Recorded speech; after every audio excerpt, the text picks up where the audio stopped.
జోష్ క్విగ్లీ ఇండియాకు వచ్చినప్పుడు జరిగిన ఒక చిన్న సంఘటన అతని ఆలోచననే మార్చేసింది. కేవలం ఒక్క గ్లాసు మజ్జిగ తన జీవితంలో మర్చిపోలేని జ్ఞాపకం అవుతుందని అతను ఊహించలేదు. అసలు ఏం జరిగింది ఈ వీడియోలో చూద్దాం. జోష్ క్విగ్లీ సాదాసీదా సైక్లిస్ట్ కాదు. అతను ప్రపంచాన్ని చుట్టి రావాలనే లక్ష్యంతో వేల కిలోమీటర్లు ప్రయాణిస్తున్నాడు. ఈ ప్రయాణంలో భాగంగా అతను మన దేశంలోని గ్రామీణ ప్రాంతాల గుండా వెళ్తున్నాడు. ఎండలు మండిపోతున్నాయి, ఒళ్ళంతా చెమటలు, తీవ్రమైన దాహం. సరిగ్గా అప్పుడే అతను రోడ్డు పక్కన ఉన్న ఓ చిన్న ఇంటి దగ్గర ఆగాడు. అక్కడ తన దగ్గర ఉన్న వాటర్ బాటిల్ నింపుకుందామని అనుకున్నాడు.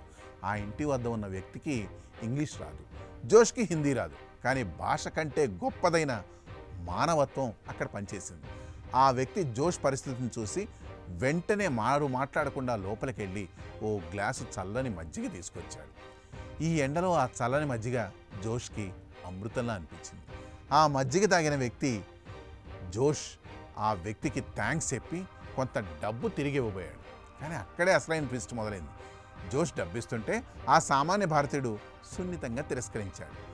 నువ్వు మా ఇంటికి వచ్చిన అతిథివి, నీ దాహం తీర్చడం నా బాధ్యత, దీనికి డబ్బులు తీసుకోను అని సైగలతో చెప్పాడు. జోష్ ఆశ్చర్యపోయాడు. ఎందుకంటే అతను ఎన్నో దేశాలు తిరిగాడు, ఎక్కడికి వెళ్ళినా ప్రతిదీ వ్యాపారంగానే చూశాడు. కానీ ఇక్కడ ఏ సంబంధం లేని ఓ వ్యక్తి తన సొంత లాభం ఆశించకుండా ఆత్మీయతను పంచడం అతని మనసును కదిలించి గెలుచుకుంది.